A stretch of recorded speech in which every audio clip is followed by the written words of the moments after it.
Salvador, teu livro eu ler. Meus olhos vêm abrir, pois quero ver. Da mera letra além, a ti, Senhor, eu venho a ti, Jesus, meu Redentor. À beira-mar, Jesus, partiste o pão, satisfazendo ali a multidão. Davi do pão és tu, vem, pois assim satisfazer, Senhor, a mim.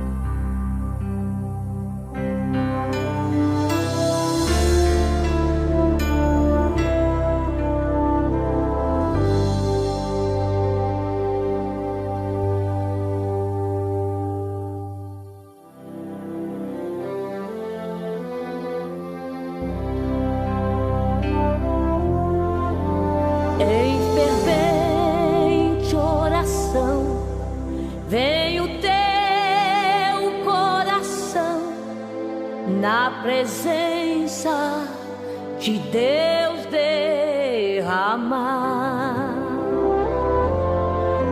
Mas só podes fluir o que estás a pedir quando tudo deixares no altar. Quando tudo perante o Senhor estiver e todo teu ser Ele controlar,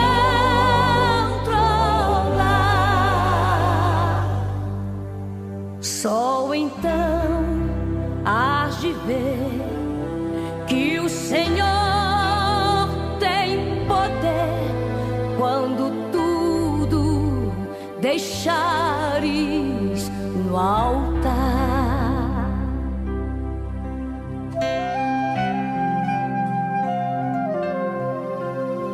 Maravilhas de amor te fará o Senhor, atendendo a oração que aceitar.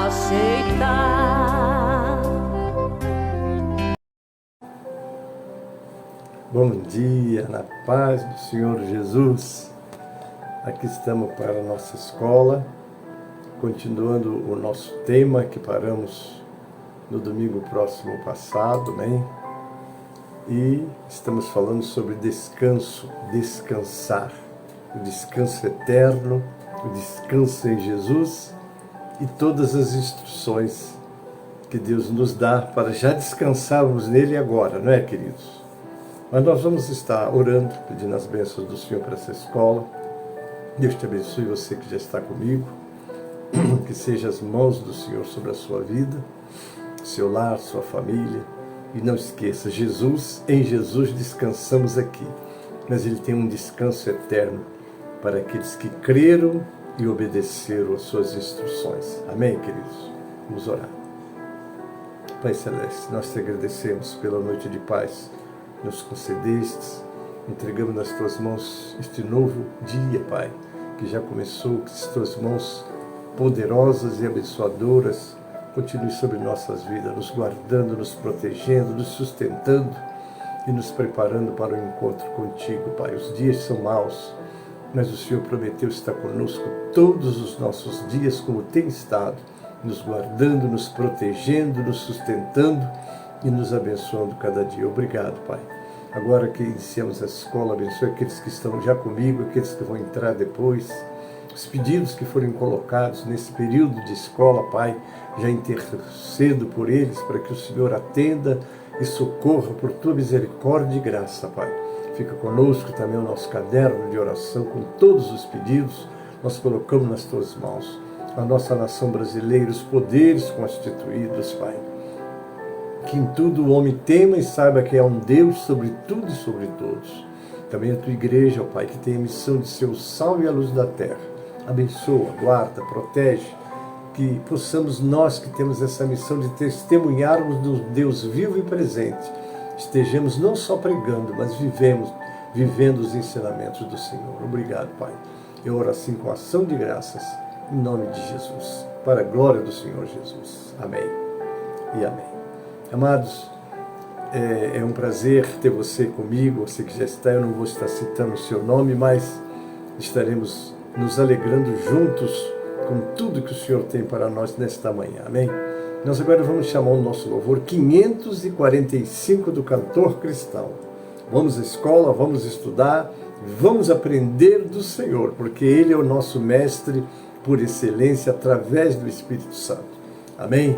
Vamos ouvir 545 do cantor. Louvemos.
Amém. Graças a Deus. É isso mesmo. Vamos à escola. Não esqueça, nós temos a nossa escola presencial nos nossos templos. Não é bom você ficar em casa. A nossa sede, às 16 horas, começa o nosso culto com a nossa escola. Você é muito bem-vindo. Amém? Mas, muito bem, queridos, nós agora já vamos estar entrando no nosso assunto, do nosso estudo, não é? Porque Deus tem muito a falar com você nesta manhã. Mas vamos continuar o texto, né? Que nós paramos exatamente falando sobre o descanso, né, que é pela fé. Havia uma promessa de entrarem no descanso de Deus e depois houve um juramento que não entrariam no descanso de Deus, né, dos versos 4 ao 6. Ou seja, a porta continua aberta para se entrar nesse descanso pela fé. Amém? Pela fé, você vai entrar nesse descanso, você vai usufruir desse descanso. Porque quando cremos em Jesus, nós automaticamente descansamos nele. Mas ainda há um outro descanso que nos aguarda na eternidade, e nós voltamos e vamos continuar a falar. Então, nós vamos aqui. O texto esclarece que não entraram por causa da desobediência. A palavra pregada uma vez que não foi acompanhada pela fé no que a ouviram, nos que a ouviram, antes a rejeitaram e escolheram os seus próprios caminhos. Nós vamos encontrar Jeremias lá no capítulo 6:16, quando uma tragédia estava para se abater sobre a nação de Israel, seriam 70 anos de cativeiro, e o Senhor trabalhou com aquele povo para trazê-los ao arrependimento e impedir que eles entrassem no cativeiro. Mas olha, a palavra dele está aqui em Jeremias 6:16, assim diz o Senhor: ponde-vos à margem do caminho, vede e perguntai pelas veredas antigas, qual é o bom caminho, andai por ele e achareis descanso para a vossa alma. Mas ele diz, não andaremos, não escutaremos. Que coisa, né? Quantas alertas o Senhor tem nos dado. Os dias se aproximam da volta de Jesus, os dias se aproximam do arrebatamento da igreja, e o mundo cada dia mais na escuridão e nas trevas, e a igreja precisa de estar refletindo exatamente a luz do conhecimento de Deus para uma nação que está dormente, como está lá no capítulo 4 de 2 aos Coríntios, né? Se o nosso evangelho está encoberto é para os que se perdem, nos quais o Deus deste século cegou o entendimento dos incrédulos. Eles não creem, eles não valorizam. E nós, os cristãos, precisamos estar ativos, valorizando e vivendo os ensinamentos do Senhor. Porque não pregamos só com o que falamos, pregamos também mostrando que vivemos e cremos nos ensinamentos do nosso Deus. Vamos continuar a comentar sobre esse texto de Jeremias, tá? Tempo de isolamento deve ser também tempo de reflexão. Privados de sair, de correr com os afazeres do dia a dia, temos a oportunidade ímpar de usar melhor o tempo que o Senhor nos dá. Aos que podem exercer atividades, mesmo em casa, outros, sem ter esta oportunidade, gastam a maior parte do tempo buscando entretenimento, mesmo que saudáveis, esquecidos de que o melhor uso do tempo disponível pode e deve ser para que as prioridades das prioridades, quer dizer, é a prioridade das prioridades. Em tempo normal, no curso de nossa vida, com tudo que a modernidade nos tem a oferecer, o corre-corre do dia a dia faz parecer que o dia é curto demais para conseguir realizar tudo o que gostaríamos. Em tempo de quarentena, podemos ou devemos mesmo buscar prioritário. Qual é o prioritário? Cada um de nós a sós com Deus. A importância de estar a sós com Deus. Nós lemos lá no capítulo 84 do livro de Salmos, do versículo 10 ao 12, olha a importância de estar a sós com Deus. Melhor é um dia nos teus átrios do que 1000 em outro lugar. Prefiro ficar à porta da casa do meu Deus a habitar nas tendas dos ímpios. O Senhor Deus é sol e escudo. O Senhor concede favor e honra, não recusa nenhum bem aos que vivem com integridade. O Senhor dos exércitos, ó Senhor dos exércitos, como é feliz aquele que em ti confia. Buscar o Senhor, é importante nos prepararmos para cada dia. A Bíblia diz, basta cada dia o seu próprio mal. Então nós precisamos de estar guardados, protegidos por essa cortina protetora do Senhor nas nossas vidas. Certamente todos nós, servos de Jesus Cristo, conhecemos a Deus pela sua palavra, lida, ouvida, meditada, pregada pela experiência pessoal. Mas é certo que precisamos conhecê-lo melhor, não é? examinando todos os ensinos bíblicos e refletindo em nossa experiência de vida cristã, desde que fomos salvos por Cristo, será saudável parar e perguntar pelas veredas antigas. Tudo que a Bíblia mostra que Deus quer de nós para saber qual é o bom caminho. Devemos examinar, escolher. Escolha é um direito que nós temos. Eu vou lembrar de Josué, quando cansou de instruir aquele povo o caminho da verdade. E ele diz lá no 24:15 do seu livro, de Josué 24:15, né? Hoje vocês escolhem a quem vocês quiserem, porque eu e a minha casa serviremos ao Senhor.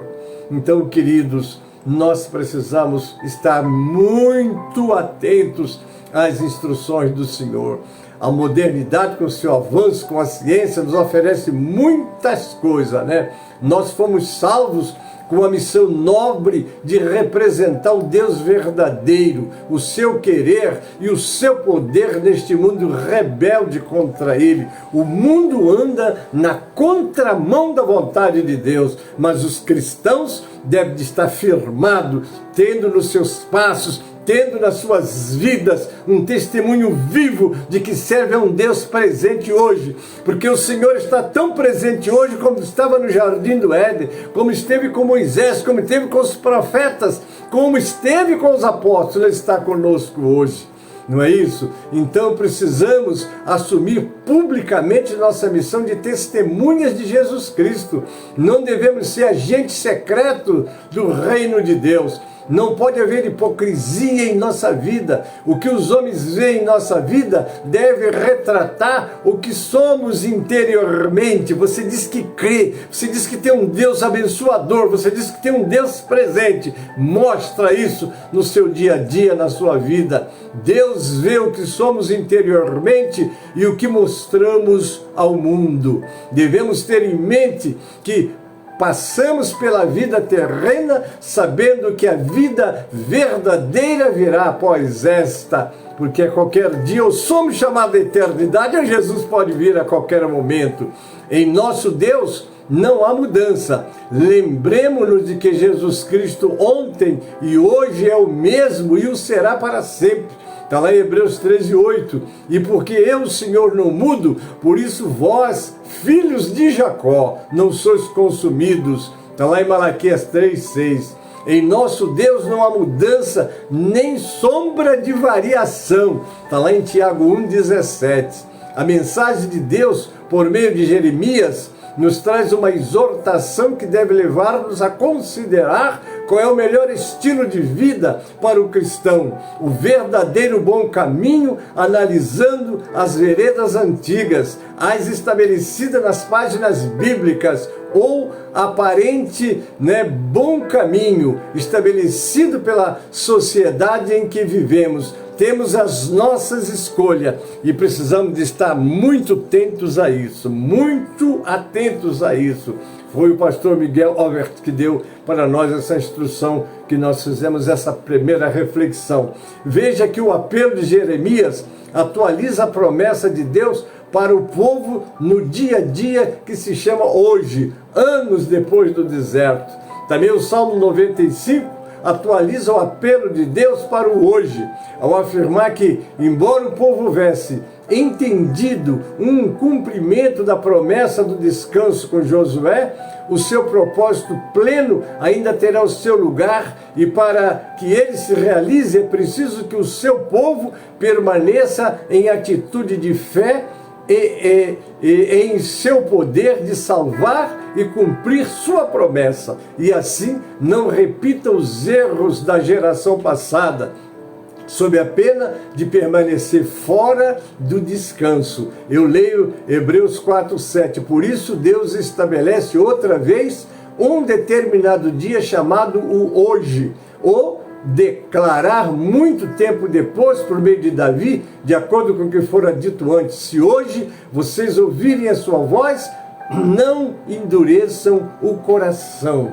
O coração endurecido, o coração fechado, a tantas interpretações bíblicas para as nossas vidas, para o nosso dia a dia, mas a palavra de Deus continua sendo lâmpada para os nossos pés, luz para o nosso caminho, e ela é tão presente hoje como sempre foi. Ela não envelhece, ela não sai da moda, porque as instruções dela: santificai-vos, santificai-vos e santificai-vos. Então, no capítulo 4, versículo 3, nós lemos: pois nós, os que cremos, é que entramos naquele descanso, conforme Deus disse: assim jurei na minha ira, jamais entrarão no meu descanso, embora suas obras estivessem concluídas desde a criação do mundo. Os leitores já tinham aprendido que eles viviam num tempo chamado oito, está lá no capítulo 3, versículo 13. O autor usou esse termo de um modo incisivo, que corresponde aproximadamente à noção de o dia do Senhor, um dia em que não haverá mais tempo para adiar uma resposta à misericórdia de Deus por causa do julgamento iminente. Os cristãos, desde o tempo de Cristo, vivem durante um período que pode, por uma decisão hoje, porque o presente período inclui o dia do juízo, o período no qual o castigo e a bênção de Deus começam a ser dispensados. A lógica da argumentação é muito contundente. Se Josué tivesse dado descanso ao povo, não haveria mais descanso algum, e assim Deus não falaria mais a respeito de outro dia. Essa, portanto, é outra indicação, conforme o capítulo 3, versos 3 a 5, de que a terra física de Canaã não cumpria totalmente a promessa do descanso de Deus. Davi escreveu as palavras do Salmo 95 aproximadamente 400 anos depois de Israel ter entrado em Canaã sob a liderança de Josué. Se a terra para a qual Josué os guiou tivesse cumprido exatamente a promessa do descanso divino, então as advertências do Salmo para a geração de Davi seriam sem sentido. A confiança dos patriarcas estava fixada numa pátria melhor, a celestial. Amém, queridos? Observe argumentos semelhantes a partir do Antigo Testamento, no 7:11 a 8:7. A conclusão é assim, que ainda que resta um descanso sabático para o povo de Deus, a celebração do dia do descanso final aguarda o povo de Deus no futuro. E todos que entram no descanso de Deus também descansam das suas obras como o Senhor descansou. Isso provavelmente não se refere à conversão em cuja ocorrência nós trocamos, nós trocamos a confiança nas nossas próprias obras pela confiança na obra concluída por Cristo. A comparação com o fato de Deus ter descansado de suas obras, de organizar o mundo primeiro, quer dizer, que existiu outrora, velho, antigo e primitivo, é caótico e indica que se trata de um descanso de executar boas obras na nossa luta contra o pecado. Esse descanso vem somente com a nossa libertação final do sofrimento, da provação e do esforço, os versos 11, no retorno de Cristo. Aqueles que morrem no Senhor descansam das suas fadigas, não é? Está lá em Apocalipse 4:13. Então, ele exorta e apela para que nos esforcemos. Embora a salvação seja pela graça divina do começo ao fim, os cristãos devem ativamente fazer uso de todas as suas forças para procurar santidade, sem a qual a salvação é impossível. Está lá em Hebreus 12:14. Segui a paz com todos e a santificação, sem a qual ninguém verá o Senhor. Meu querido, querida, irmãos e irmãs, nós temos que ter uma vida separada deste mundo. Este mundo monitora, esse mundo influencia, com tantas coisas, mas nós devemos ter os nossos olhos no nosso paradigma. Lá está em Hebreus capítulo 12, olhando para Jesus, o autor e o consumador da nossa fé. Essa obrigação indica que a obra no verso 10 continua para os cristãos e que o descanso ainda está no futuro, O argumento anterior, 3:7 a 4:11, ilustra como a palavra de Deus expôs a incredulidade da geração do deserto e como a escritura do Salmo 95 penetra e julga aqueles a quem ela adverte a respeito do engano do pecado e da possibilidade de não chegar à salvação. A salvação é de graça. Jesus a conquistou para nós na cruz do Calvário. Tome posse dela, agarre ela, não troque ela por nada que te é oferecido, porque é o livro dos Hebreus, como já dissemos e repetimos, foi escrito para aqueles judeus cristãos que estavam deixando o cristianismo e voltando para os judeus, né?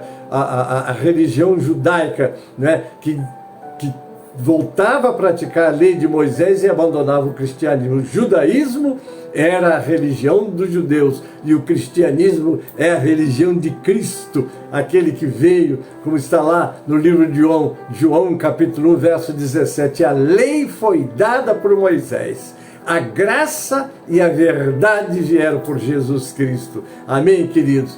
A palavra de Deus, portanto, é viva e eficaz, e mais afiada que qualquer espada de 2 gumes.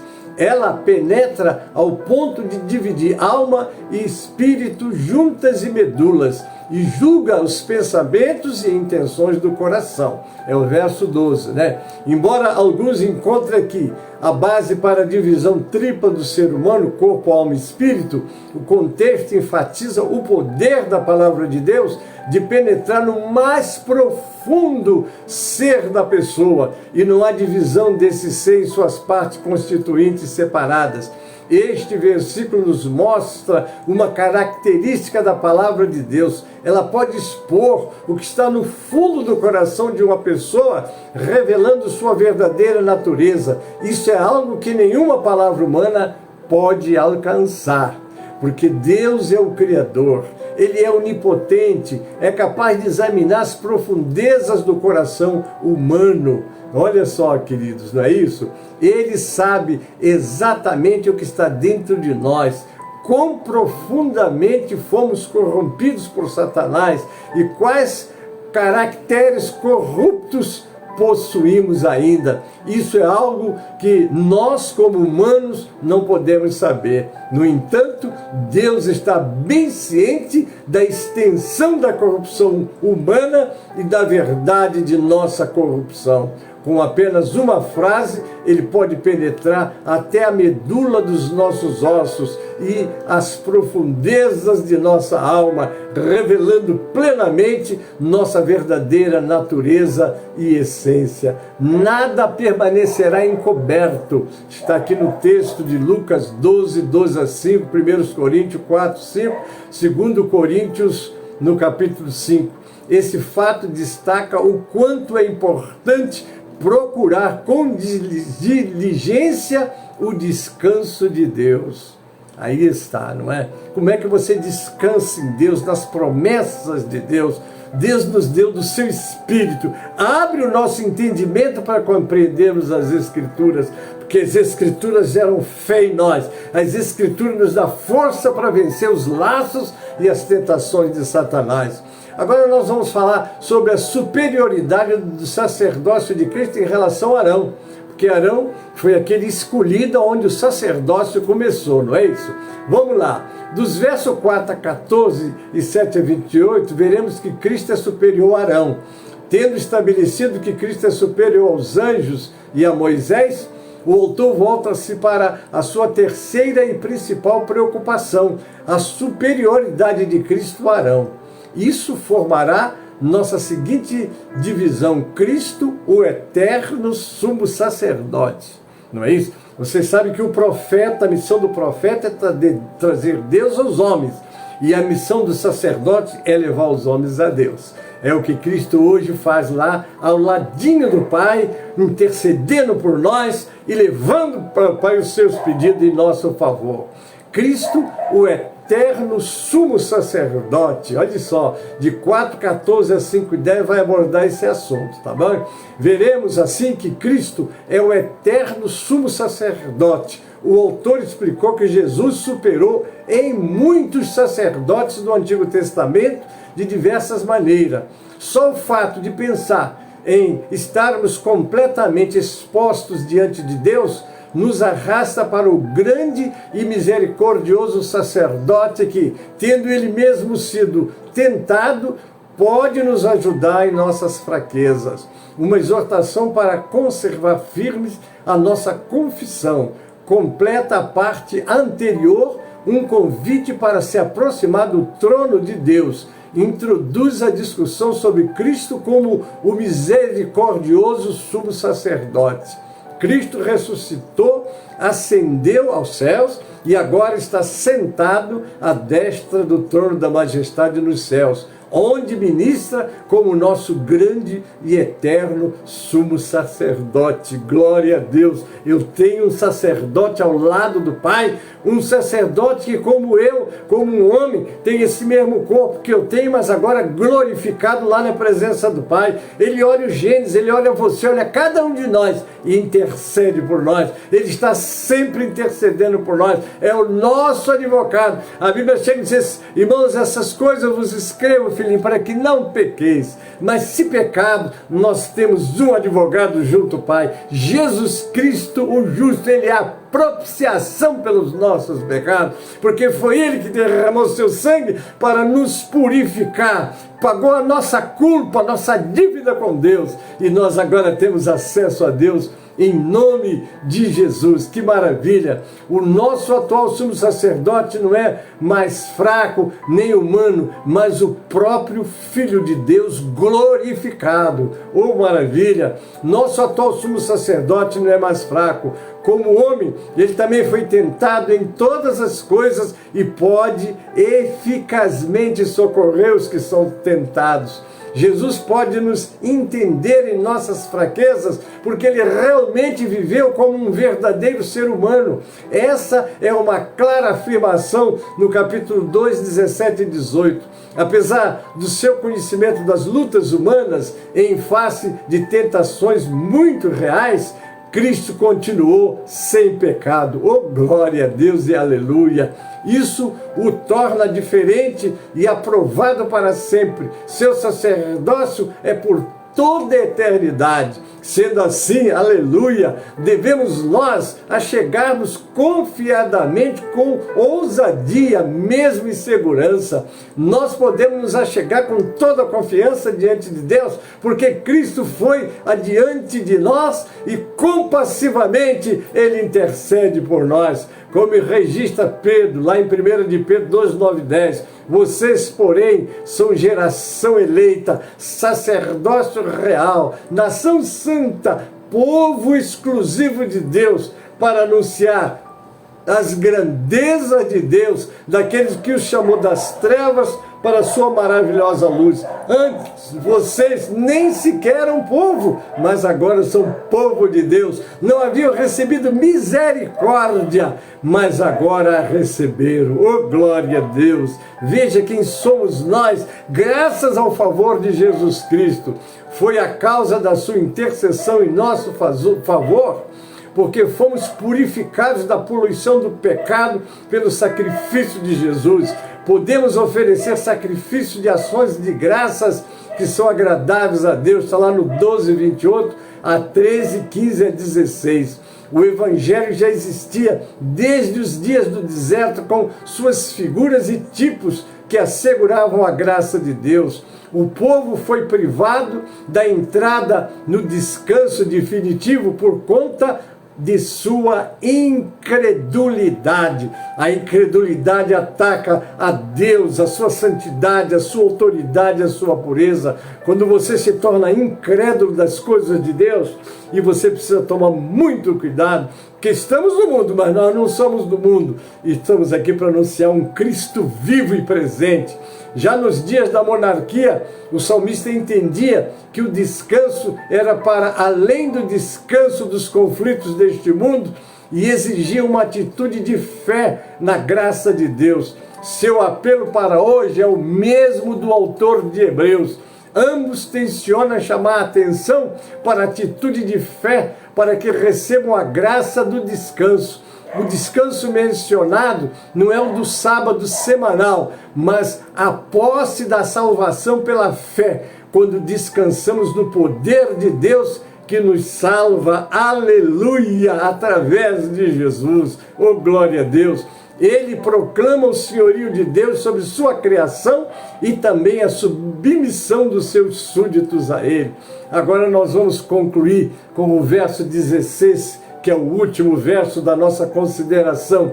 No verso 16, o autor conclui sua lógica argumentativa, dizendo que devemos mesmo nos aproximarmos do trono da graça com toda a confiança, a fim de recebermos misericórdia e encontrarmos graça que nos ajuda no momento da necessidade. A misericórdia aponta para a nossa incapacidade de obter uma boa posição perante Deus, e a graça nos dá apoio oportuno nas ocasiões em que estamos enfrentando tentação ou sucumbindo. É o 12:18. Ele é poderoso para nos socorrer, aleluia, nos livrar e fazer triunfar para a glória de Deus o Pai. Oh, glória a Deus! É a promessa pela palavra da pregação, e assim nos tornamos também anunciadores dessa palavra, chegar-se confiadamente ao trono da graça. Antes era muito difícil se achegar a este trono, mas agora, por meio do Filho, do seu sangue, temos livre acesso para alcançar duas coisas importantes nas nossas vidas. Vamos lá: misericórdia e graça, e isto em tempo oportuno. Glória a Deus e louvado seja o nome do Senhor Jesus, queridos. Aí está o fim do nosso estudo, nosso descanso. Foi isso que o Espírito Santo deu a esse pequeno servo com coletânea de companheiros que têm sido muito usados por Deus, e nós colocamos aí para o seu enlevo espiritual e para o seu crescimento em Cristo Jesus. Amém, queridos? Nós vamos agora chamar o hino 137 do cantor, para já partirmos para o encerramento. 137 do cantor cristão.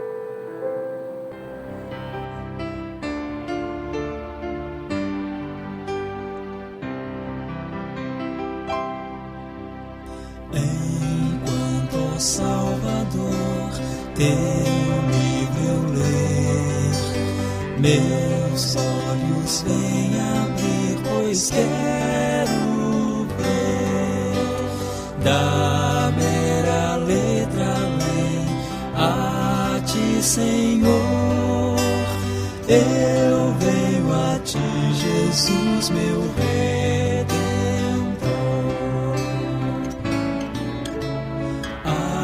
Beira-mar, Jesus, partiste o pão, satisfazendo ali a multidão. Davi do pão és tu, vem, pois assim satisfazer, Senhor, a mim.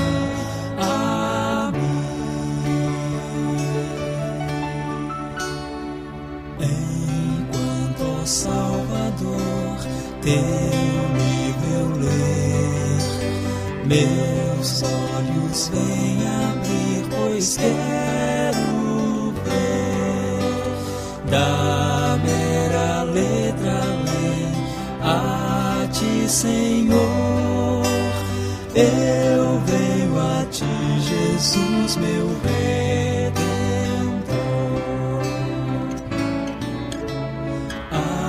Beira-mar, Jesus, partiste o pão, satisfazendo ali a multidão. Davi do pão és tu, vem, pois assim satisfazer, satisfazer, Senhor, amém. Amém.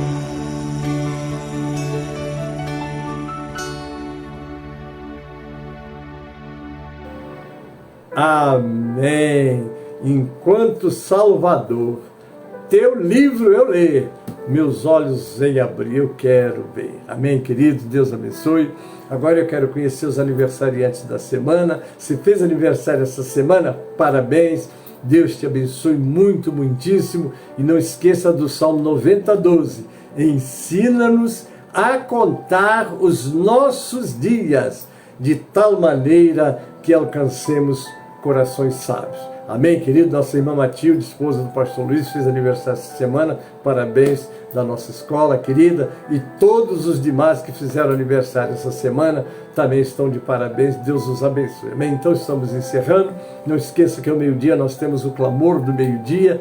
E você deve estar ali presente, né? Glória a Deus. Também às 18 horas nós temos o clamor das 18 horas, não é? Não esqueça. E os cultos que serão transmitidos. Deus nos abençoe, não é? Que tenhamos uma semana muitíssimo abençoada. Vamos orar encerrando. Nosso Deus e Pai, obrigado pelos momentos que passamos com os teus filhos, meditando na tua palavra, Pai.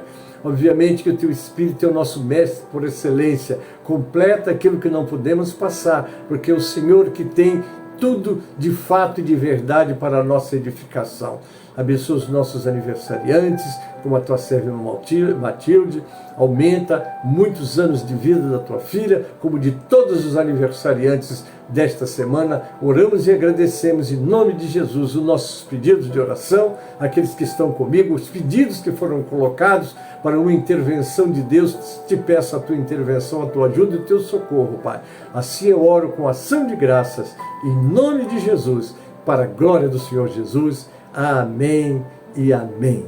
A graça do Senhor Jesus e o amor de Deus, o nosso Pai, a comunhão e as consolações do Espírito Santo seja convosco e com todo o povo de Deus que está na terra. Amém e amém.